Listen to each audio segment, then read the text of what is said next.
그래서 우리 책의 교과서로서는 215페이지, 6페이지의 내용이었는데 이걸 한번 보자. 그러면 여기 발렌타인데이, 화이트데이하고 블랙데이가 몇 월 며칠이었댔지? 4월 10일 4월 14일 블랙홀데이는 4월 9일 아닌데 5월 10일. 맞아 4월 10일 기억력 좋네 맞아 블랙홀데이. 왜 4월 10일이 블랙홀데이가 됐지? 첫 관측이. 그래 2019년 4월 10일날 첫 블랙홀데이 관측으로 이렇게 이름을 붙였다고 했고 그래서 M87 방향이 있는 천연자리 나단 중심이 있는 요거 블랙홀 영상도 봤을 거고 그 다음 여기 2022년 5월 12일 우리은하 중심에 있는 분수자리 A 블랙홀 요것도 영상 봤을 거야 맞나? 그리고 두 블랙홀의 어떤 크기 그리고 거리를 비교했을 때 이제 얼마나 그 크기의 차이가 큰지 그런 것들도 봤었던 것 같은데 이거 영상 본 거 맞지? 그리고 지금 얘는 질량이 작아 얘는 질량이 되게 커 그래서 그 크기가 차이가 난다는 것을 알 수 있는데 그러면 이 블랙홀의 어떤 우리 쉽게 얘기하면 블랙홀의 크기 사실 블랙홀의 크기가 어떠냐라고 얘기를 하면 참 애매해. 블랙홀은 사실 그 어떤 특이점인데 그걸 크기로서 얘기를 하자니 근데 우리 일반적으로 블랙홀의 크기라고 하면은 그 중심으로부터 보통 그 강착 원반까지 이렇게 밝게 보이는 이 블랙홀 주위를 도는 요걸 아울러서 그 크기가 어느 정도 되는지 이런 것들을 엄밀히 말하면 보통 얘기하고 또는 우리는 그 블랙홀의 질량에 따라서 무엇이 결정된댔지? 빛이 빠져나올 수 없는 그 반경에 해당한다는 사건의 지평선 맞아. 사건의 지평선과 그 사건의 지평선이라는 구의 반경에 해당하는 슈바르트시프트 반경이 있을 건데 그 반경과 관련해서 이 블랙홀의 크기가 또 결국 결정이 된다라는 얘기도 같이 했었을 거야.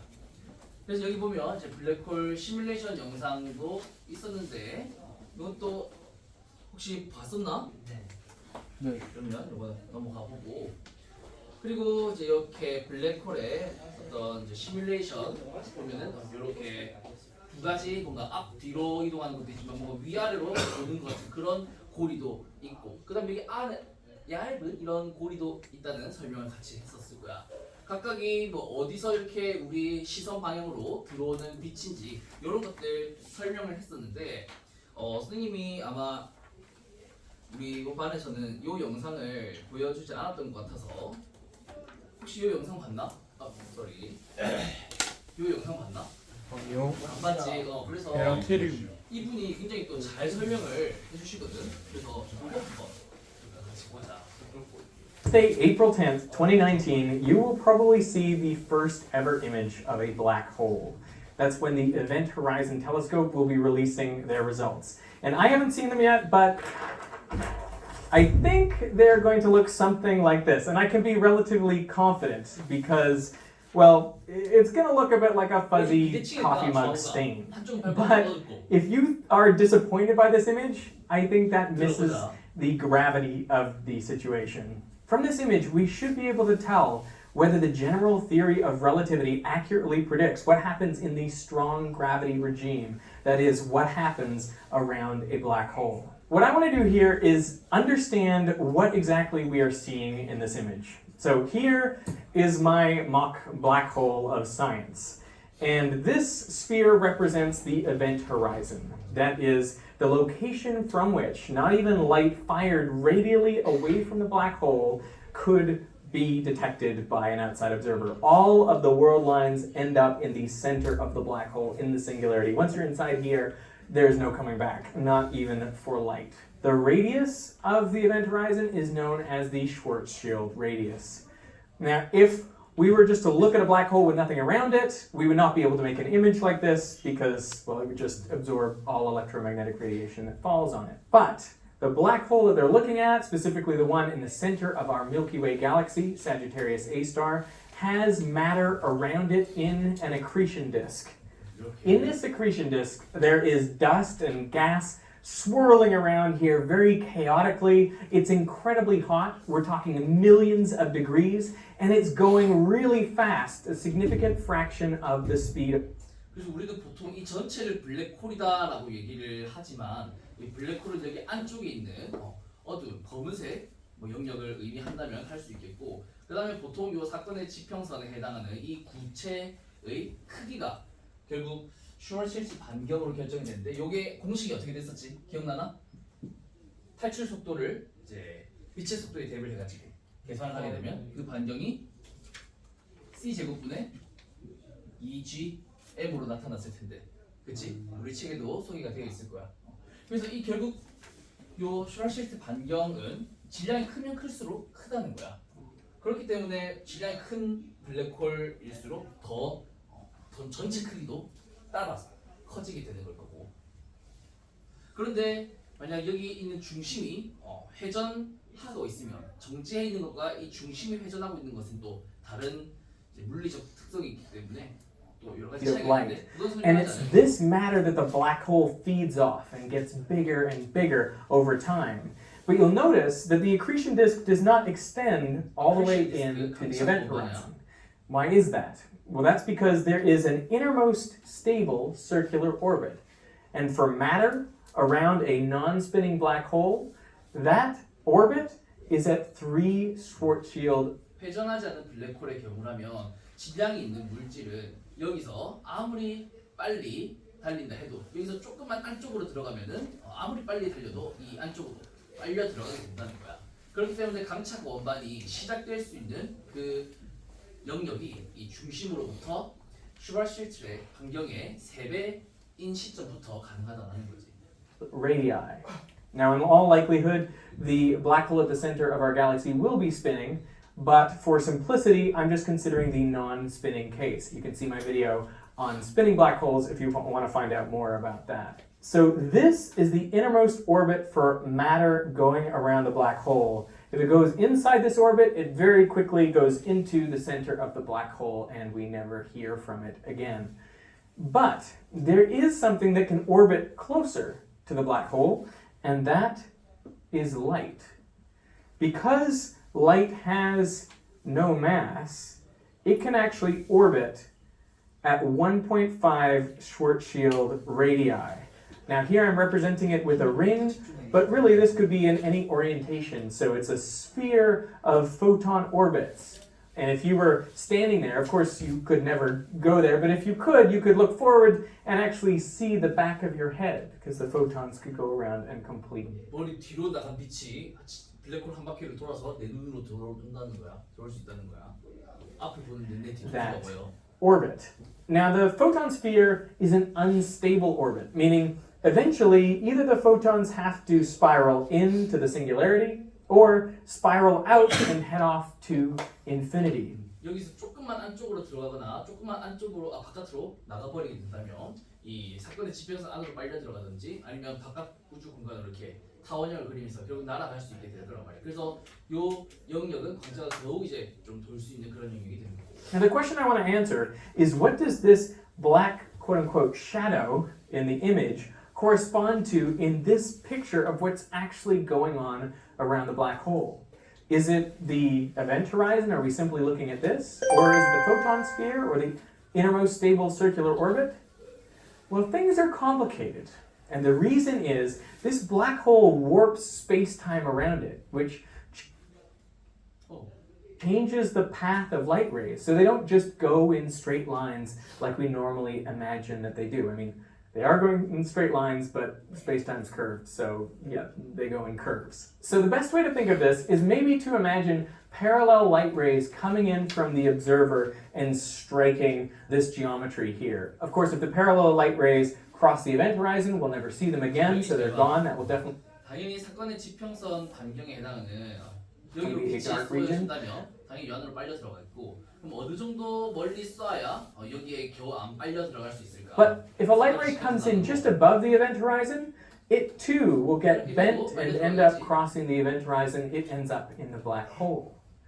Even a light ray coming in the same distance away as the photon 광자기도 sphere 1.5 슈왈츠실트 반경 여기로 쏘아져도 end up getting 결국 한 방에 왜 warped 빨려 들어가 into 있단 말이야. the black hole and curving across the event horizon. So in order for you to get a parallel ray which does not end up in the black hole, you actually have to go out 2.6 radii away.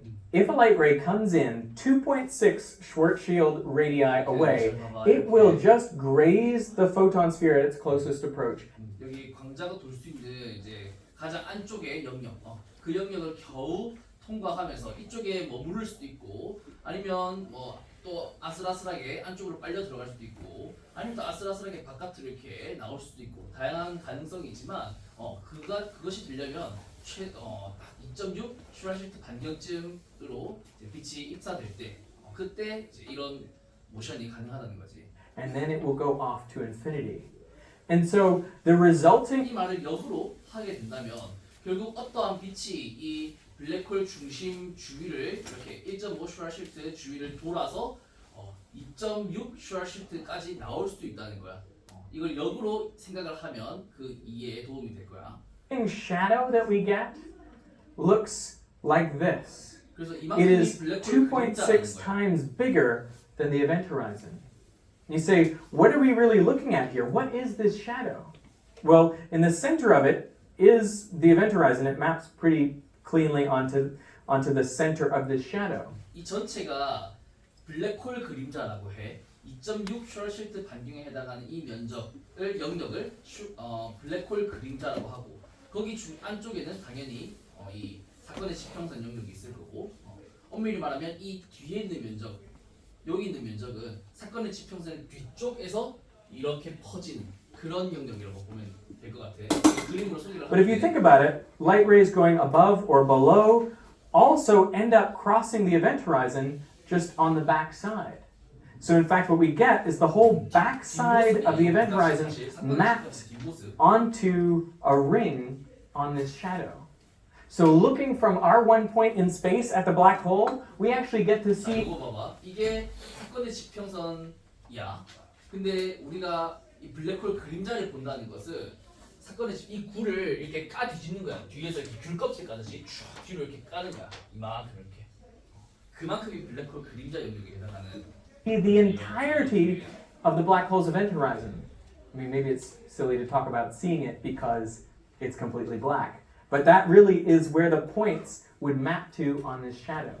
It gets weirder than that. Because the light can come in and go around the back and say get absorbed in the front, you get another image of the entire horizon next to that, and another annular ring, and then another one after that, and another one after that, and you get basically infinite images of the event horizon as you approach the edge of this shadow. So what is the first light that we can see? It is those light rays that come in at just such an angle that they graze the photon sphere and then end up at our telescopes. And they produce a shadow which is 2.6 times the size of the event horizon. So this is roughly what we'd see if we happen to be looking perpendicular to the accretion disk. But more likely, we will be looking at some sort of random angle to the, if we happen to be looking perpendicular to the accretion disk. But more likely, we will be looking at some sort of random angle to the accretion disk. We may be even looking edge on. And in that case, do we see this shadow of the black hole? You might think that we wouldn't. But the truth is, because of the way the black hole warps space-time and bends light rays, we actually see the back of the accretion disk. The way it works is light rays coming off the accretion disk bend over the top and end up coming to our telescopes. So what we end up seeing is something that looks like that. Similarly, light from the bottom of the accretion disk comes underneath, gets bent underneath the black hole, and comes towards us like that. And this is where we get an image that looks something like the interstellar black hole. 왜 블랙홀의 모양이 이렇게 생긴지 이제 알겠지? 그리고 여기 이 부분 있지? 이 부분이 바로 아까 전에 얘기했던 그 빛이 아슬아슬하게 주위를 돌 수 있는 2.6 슈라실트 반경에 해당하는 거. 그리고 강차 건반의 최소 이제 내경이라고 하면 되겠지. 최소 반지름 요게 3 슈라실트 반경에 해당하는 거고. It gets even crazier than this, because light that comes off the top of the accretion disk 이 안쪽에 있는 빛은 어디서 올 수 있는 걸까? 바로 앞쪽 고리에서 here 나올 수 can 있는 go 거고. around the back of the black hole, graze the photon sphere, and come out the bottom right here, producing a very thin ring underneath the shadow. Similarly, 또 light from underneath the 앞쪽에 accretion 있는 강착 원반의 아래로 나가는 복사 있지.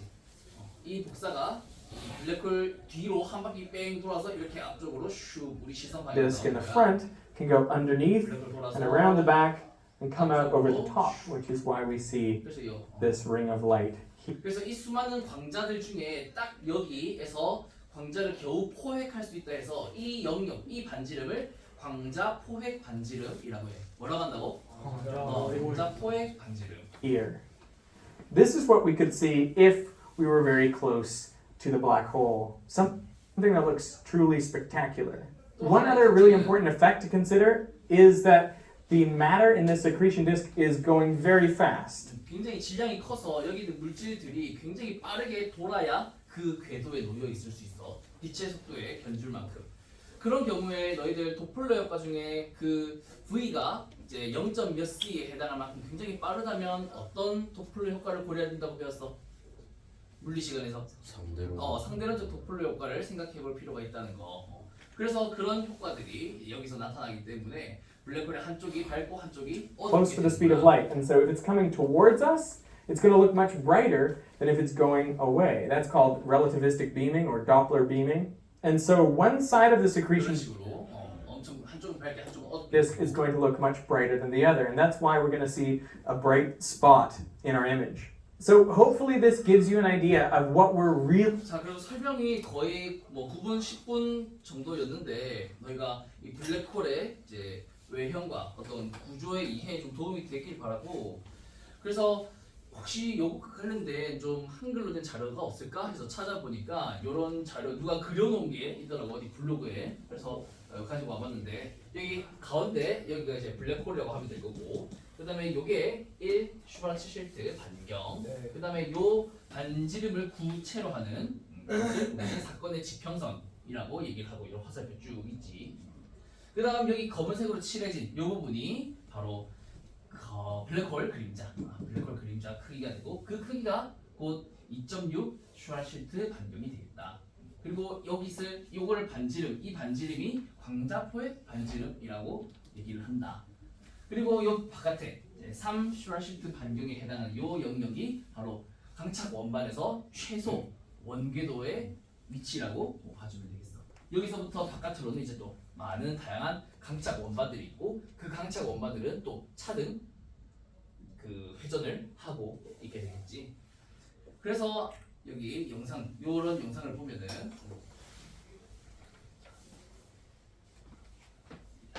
요렇게 되는 거예요. 이렇게 여기가 사건의 지평선. 여기 얇은 고리 보이지? 파란색으로 해놓은 여기 고리가 있는데 여기 그다음에 여기 이렇게 다양한 구조로 나타납니다. 여기도 여기가 밝고 여기가 어두운 것 그런 차이가 아마 느껴질 것 같고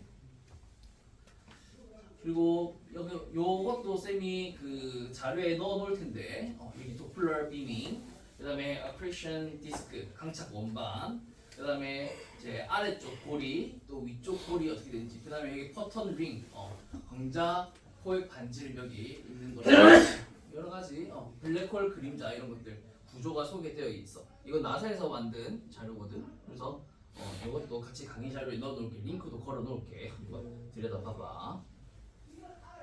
그래서 이 내용까지 좀 더 너희가 자세히 이해가 됐으면 해서 가지고 와본 거고 이런 내용들도 넣어놓을게. 자 그리고 이 부분 별의 진화 관련해가지고 보면은 이렇게 분자운, 몰쿠라 콜라우드 분자운이 있을 거고 그 다음 여기 산계 성단 여기에 프로토스타즈는 뭘까? 프로토라고 하면 그렇지 원시별들을 의미한다. 여기 성단 안에서 이제 원시별이 나타나게 되는 거야.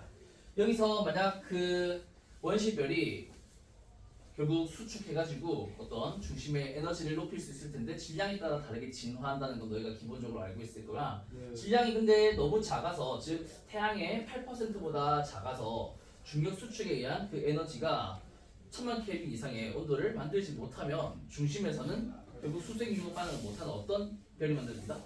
갈색 별성이 만들어진다 이렇게 다뤘었고 그 다음에 질량이 작은 별 큰 별을 우리가 일반적으로 구분을 할 때 별의 진화 과정을 고려해서 백색 외성이 되느냐, 중성자별 혹은 블랙홀이 되느냐를 가지고 나누거든. 그 기준이 약 8태양 질량이 될 거라는 거야.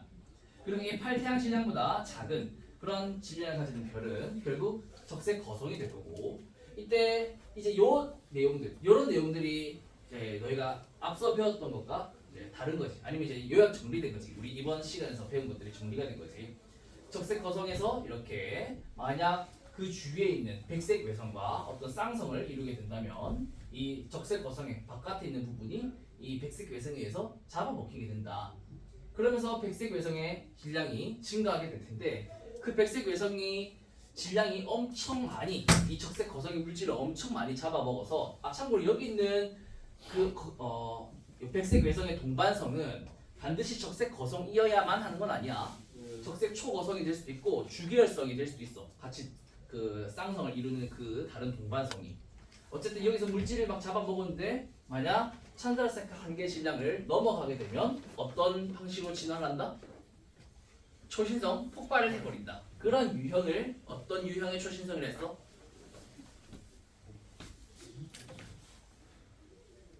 그런 부분들 아직 안 배웠나? 초신성의 유형. 네. 그거 어디다 설명할게. 1A형 초신성이 될 거라는 거야. 자, 그리고 만약에 질량을 이렇게 받아들이는데 찬자색 한계 질량을 넘어서지 못하는 그런 상황이라면 결국 얘는 이제 물질을 쭉 흡수해 버리고 그때 많은 이제 에너지가 발생하면서 또 일시적인 폭발이 일어나. 이때는 별 전체가 터지는 폭발이 아니라 그냥 잠깐 빛나고 또 이제 가라앉고 또 잠깐 빛나고 가라앉고 하는 그런 별이 만들어지는 거지. 그런 별이 또 노바라고 하는 신성이 될 수가 있을 거야. 이런 신성이 되고 중심에는 또 이런 반복이 일어나게 되면 중심에는 백색 외성이 자리 잡게 되겠지.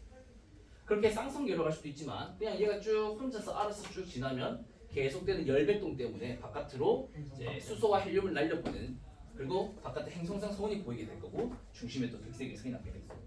그래서 이런 식으로 진화를 할 수도 있고, 그다음에 이런 식으로 진화를 할 수도 있고, 아니면 이 과정이 반복될 수도 있고. 그렇게 별들은 환경에 따라서 다양한 방식으로 진화를 한다. 그리고 이러한 백색 외성은 시간이 지나서 만약 다른 동반성이 오지 않는다면 결국 저서에 식어서 흑색 외성이 되겠지. 누가 와주면 고맙겠지. 얘는 굉장히 작고 좀 우주 공간에서 외로울 텐데 누가 와주면은 또 힘을 얻어가지고 이렇게 에너지를 낼 수 있겠지. 너희도 이런 동반자를 만나기를, 컴패니언 스타를 만나기를. 자, 그리고 질량이 큰 별들, 질량이 큰 별들은 당연히 알고 있지. 초거성이 될 거라는 거. 그리고 초거성이 되고 이 이후에 지가 알아서 진화를 하게 되면 이제 유형 두 번째 타입 2 초신성이 된다고 해. 그래서 얘가 펑 터지게 되면 그 초신성 폭발로 인해서 많은 이제 물질들, 중성자를 포함한 많은 원소들이 우주 공간으로 퍼져나가게 되고, 그때 초신성 잔해가 이런 식으로 남아 있게 될 수도 있대. 슈퍼노바 레미넌트, 여기 잔해라고 하는 거거든. 나머지라고 하는 의미니까. 그리고 이때 질량이 많이 크면 블랙홀이 되고 적당히 크면 중심에는 중성자 별이 남게 되는 거. 아마 너희가 다 배웠을 거야. 여기 지금 초신성 타입 1A, 그 다음에 타입 2, 막 이런 것들이 있는데 그 초신성의 종류에 대해서 한번 좀 알아보도록 하자. 그래서 우리가 또 블랙홀 하다가 쌤이 영상을 좀 소개했었고, 요 슈발실트 반경을 이제 탈출 속도 공식의 이제 변형으로서 표현할 수 있다라는 거. 그리고 우리 태양이 만약 그럴 일은 없겠지만 여기 M에다가 우리 태양 질량을 집어넣으면 이 슈발실트 반경이 고작 3km밖에 되지 않는데, 우리 태양이 3km 반경을 가질 때 블랙홀과 같이 빛이 빠져나올 수 없는 중력을 가지게 될 거라는 거야. 그리고 우리 지구가 만약 이제 블랙홀이 된다면 뭔가 이런 얘기 한 번쯤 들어보거나 상상해보지 않나? 우리 지구가 갑자기 블랙홀이 되면 어떻게 되지? 저기 M에다가 우리 지구의 질량을 집어넣으면 그 슈발실트 반경은 고작 0.9cm밖에 안 된대. 1cm 반경이 채 안 된다는 거야. 그러니까 탁구공 이만한 크기의 우리 지구 모든 물질들이 다 압축되어야만 빛이 빠져나올 수 없게 된다는 거지. 말도 안 되는 그 강한 중력을 받아서 밀도가 아주 뭐 거의 무한대에 가깝게 높아야 이런 일이 생기게 되겠지. 자, 그래서 이런 블랙홀과 관련된 내용. 그 다음에 질량이 클수록 이런 이제 시공간의 왜곡이 더 크게 일어난다라는 얘기. 우리 책 뒤에 216페이지에 적혀 있으니 한번 읽어보도록 하고.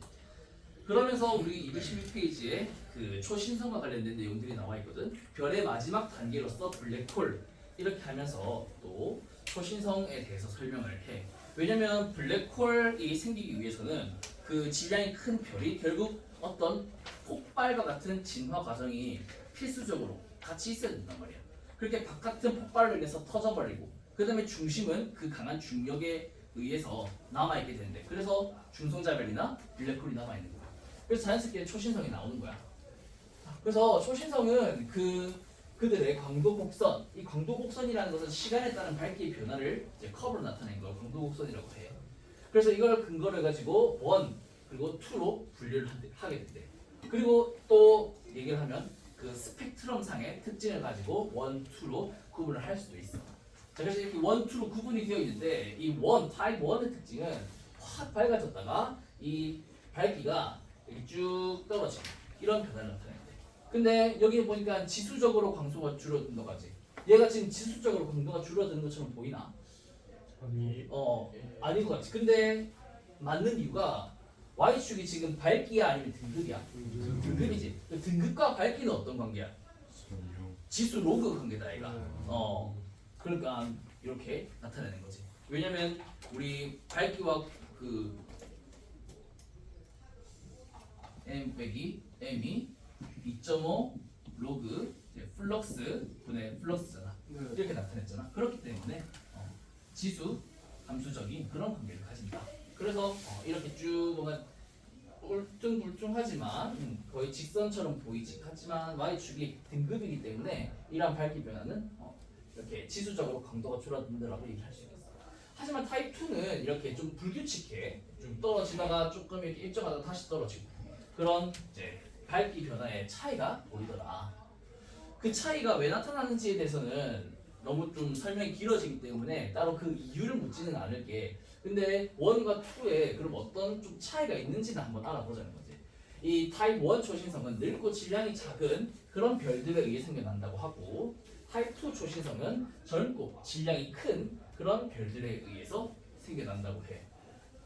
이게 왜 그렇게 얘기를 좀 할 수 있냐면 1형 초신성은 늙고 질량이 작은 별. 그래서 얘네들은 보통 그 백색 외성이 폭발하는 타입이 될 수도 있거든. 그래서 그리고 타입 2는 반드시 어떤 질량이 큰 별이 빠르게 진화해서 지 혼자 펑 중력 붕괴로 인해서 터져버리고 중심에 중성자를 남게 하는 중성자별을 남게 하는 그러한 유형을 타입 2라고 하는데 이따가 다시 소개할게요. 어쨌든 질량이 큰 별이 초신성을 폭발해서 별의 외층이 날아가 버리게 되면 이 중심에 중성자별이나 블랙홀이 남게 되고 이렇게 우주로 떨어져 나간 물질은 또 새로운 원소를 그래서 우주 공간에 점점 더 무거운 원소가 많아지게 하는 그런 역할을 하겠지. 요거 쌤이 보여줬었나 지난 수업 때? 안 보여줬었나? 한번 보자. 자, 여기 초신성은 그래서 최신 모형이야, 최신 모형. 하지만 아직도 굉장히 연구가 많이 되고 있어서 여기 물음표도 있고 그래. 아직 잘 몰라. 그렇지만 한 가지 확실한 건 이렇게 초신성을 4가지 타입으로 구분할 수 있다는 거고 왼 위에서부터 아래로 갈수록 질량이 점점 커지는 관계야. 첫 번째 얘기했던 아까 1A형 얘는 동반성이 있어야 돼. 지금 왼쪽 아래 보면 그림 보이지? 이런 상황인 거야.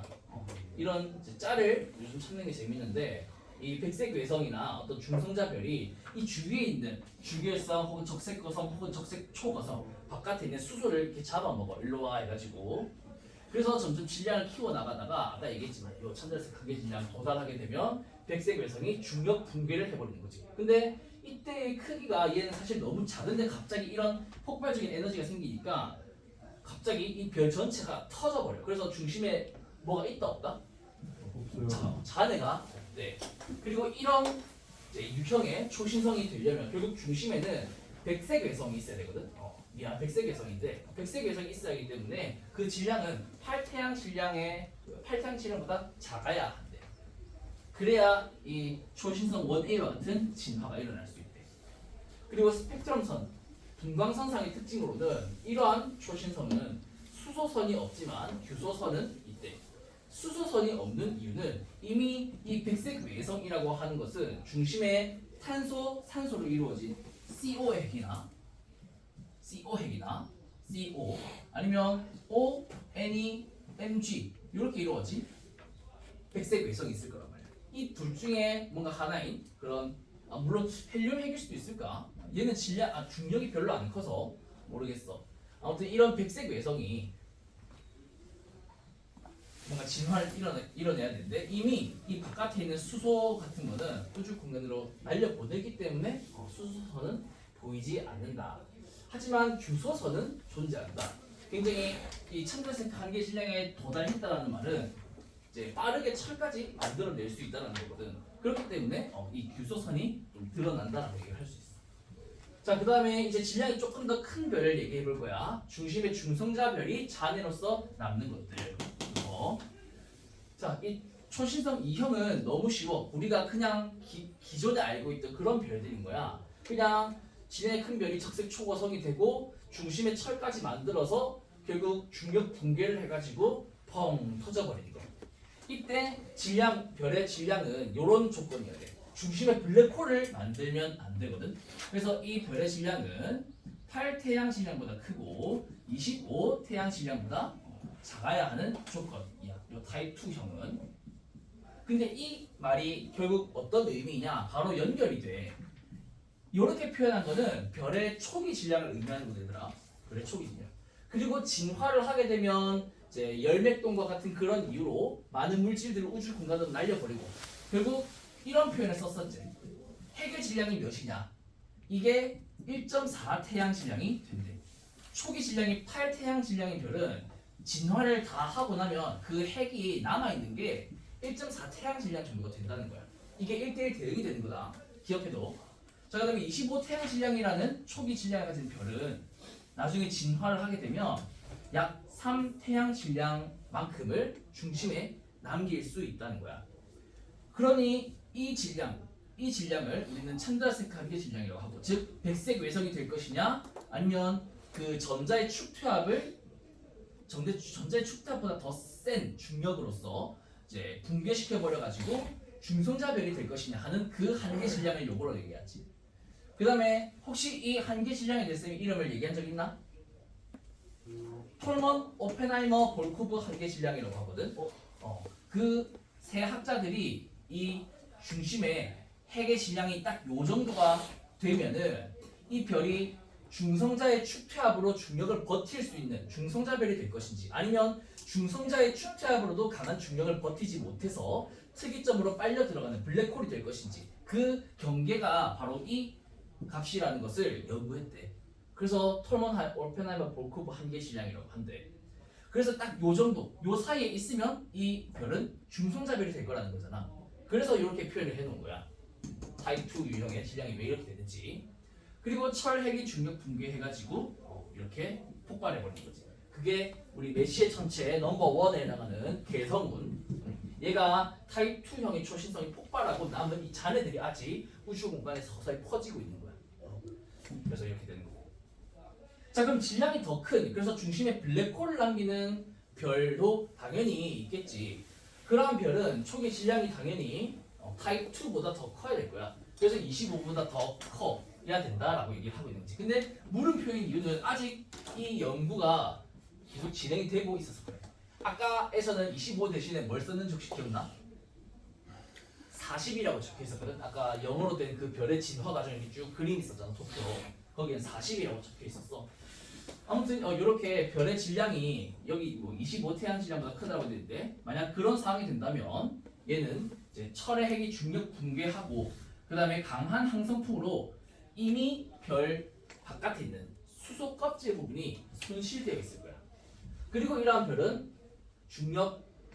중성자의 축퇴압으로도 그 중력을 이길 수 없어서 결국 블랙홀이 되게 되지. 자, 그런 폭발을 하는 별을 초신성 1B형이라고. 그리고 만약 이 별의 질량이 아마 1B보다 1C가 더 커야 할 거야. 1C 이렇게 더 질량이 큰 별은 이게 나중에 철의 핵이 중력 붕괴해서 중심에 블랙홀이 마찬가지로 될 건데, 이때 차이는 뭐다? 이 헬륨 9가까지 손실되냐 안 되냐 라는 거야. 즉 별이 진화하면서 이런 그림 많이 봤었잖아. 수소, 헬륨, 탄소, 산소, 네온, 마그네슘, 규소, 철 이런 별 내부 구조 많이 봤었지. 네. 근데 이 별이 진화하면서 타입 2, 즉 질량이 요 정도 저 정도 되는 그러한 별은 어쨌든 밖에 수소를 그래도 좀 가지고 있어줘. 그런 에너지가 엄청 많지는 않아서. 근데 뭐 이렇게 1B, 1C 즉 중심에 블랙홀을 만드는 그 정도 큰 질량을 가지는 별들을 이 진화 과정에서 즉 중심에 철을 만들기 전에 이미 이 수소나 아니면 헬륨을 날려 보내는 거야. 진화 과정에 그 열몇 동에 의해서 수소 껍질 전체를 수소 껍질만 보내는 걸 1B 그 다음에 수소뿐만 아니라 헬륨 껍질까지 싹 다 이렇게 이제 손실시켜버린 손실된 그런 별들을 타입을 우리는 초신성 1C라고 하는 거지. 그래서 스펙트럼으로 보면은 이런 이제 차이가 있는 거야. 이해되겠나? 그래서 1이라고 붙은 거는 수소선이 없는 거야. 그리고 2라고 하는 것은 수소선은 그래도 있는 거야. 그리고 1A만 유일하게 규소선이 있고 1B, 1C는 다 규소선이 없다는 거. 그런 차이가 있으니 좀 구분해서 이 초신성 유형의 특징들을 이해해주면 좋겠다. 그래서 이렇게 초신성 유형 살펴봤고 이거랑 관련해가지고 뒤에 여러 가지 영어 자료들도 쌤이 담아놨거든. 그래서 한번 오랜만에 영어 공부 좀 해봐봐. 자 여기도 있고 요거는 우리 책에 있는 타입 1, 타입 2 초신성의 광도 곡선을 좀 합친 그림인 것 같아서 이것도 괜찮네 해가지고 가지고 와본 거고 요거는 이렇게 네 가지 슈퍼노바의 클래시피케이션 그 분류가 있는데 그 각 초신성 타입별로 스펙트럼 상의 특징이라든지 아니면 피지컬 메커니즘의 특징이라든지 아니면 광도 곡선의 특징이라든지 요 아래는 사실 뭐 그렇게 중요하진 않을 것 같은데 특히 중성미자 뉴트리노스는 필요 없을 것 같고 여기 컴팩트는 이제 중심에 남아있는 것들이 뭐가 되냐 1A는 아무것도 잔해가 없다 남아있지 않다 그리고 1B, 1C, 2는 중성자 혹은 이제 블랙홀이 남아있을 수 있다 이런 내용들 한 표에 정리되어 있는 좀 이쁜 그림인 것 같아서 가지고 와봤어. 그리고 얘는 그림으로 나타낸 거야. 이 타입 2는 유일하게 수소선이 보인다고 했잖아. 그래서 수소선이 여기 있는데 1B, 1C는 둘 다 수소선이 없다. 그리고 1C는 헬륨도 날아가서 없다라는 거. 1A는 그림이 없지. 잔해가 없는 거야. 1A는 그림이 없는 이유가 남아있는 게 없어서 이 그림에 포함되어 있지 않은 거야. 자 그리고 요거는 이제 타입 2 초신성이 이렇게 수소, 헬륨, 그다음 탄소, 산소, 네온, 마그네슘, 규소, 철 이렇게 이제 여러 가지 양파 껍질 구조가 있는데 이 철의 핵에서 핵 융합이 정지된 이후에 어떻게 중력 붕괴가 일어나서 폭발을 하게 되는지 이제 그림으로 그리고 이제 영어로 단계적으로 설명을 해놓은 게 있거든. 이것도 한번 읽어보면 그렇게 어렵지 않을 거야.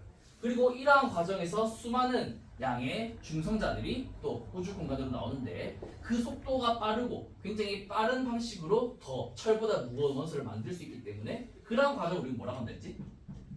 R 프로세스라고 한다 했지? 그래서 천천히 이제 받아들이는 것은 S 프로세스인데 저런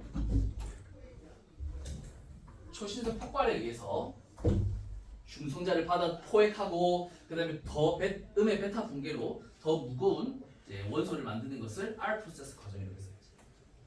자 그리고 이 부분은 이제 실제 1987년에 첫 번째로 관측한 슈퍼노바인 거야. 이 A라는 의미는 이제 1987년에 몇 번째로 본 거냐라는 것을 알파벳으로 나타낸 거거든.